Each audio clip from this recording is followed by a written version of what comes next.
নমস্কার দর্শক বন্ধুরা, আপনারা কেমন আছেন? আশা করি সবাই ভালো আছেন। আমি আজ একদম সকাল সকাল রেডি হয়ে বেরিয়ে পড়েছি। ওয়েট করছি মেট্রোর।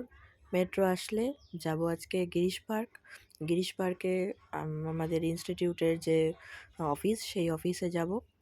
রাজা রামমোহন রায় কলেজের একদম উল্টো দিকের যে গলি, সেই গলি ধরে চলে যাব। এই গলি বরাবর গেলে বেশ কিছুটা হাঁটতে হয়।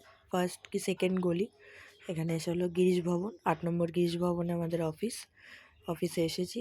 এই বছরের যে অনুষ্ঠান, সেই অনুষ্ঠানের কার্ড পেলাম। 7, 8, 9 এই 3 দিন অনুষ্ঠান আছে। 8 বা 9 তারিখে একটা মানে অ্যাওয়ার্ড পাওয়ার ব্যাপার আছে, ওটা নিয়ে খুব খুশি হয়েছিলাম।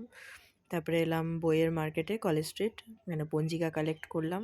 এই বছরের যে পঞ্জিকা, কথা কাহিনীতেও একটু গিয়েছিল, ওখানে কথাবার্তা বলে দিয়ে তারপরে আমরা আবার ওখান থেকে বেরিয়ে ছেলের কয়েকটা আঁকার জিনিসপত্র কিনলাম, চারকোল স্ট্যান্ড আর স্ট্যাম্পার।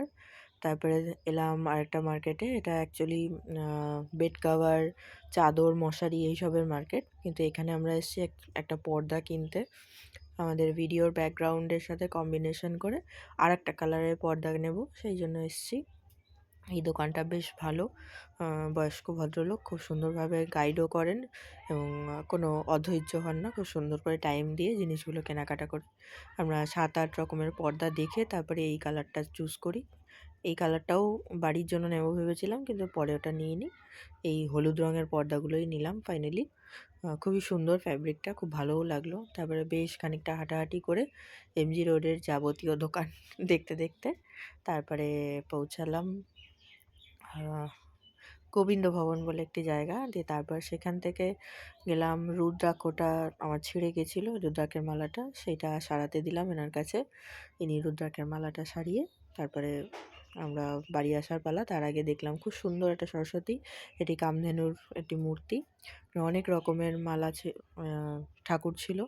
তারপরে দেখলাম এই মালাটা উনি তৈরি করছেন, ওখানে বসেছিলাম অনেকক্ষণ। তারপরে খুব সুন্দরভাবে উনি লাল সুতোয় এটা গেঁথে দিলেন, 100 টাকা নিলেন। বেশ ভালোভাবে কাজটা হলো। তারপরে ছেলেকে নিয়ে বাড়ি ফিরলাম।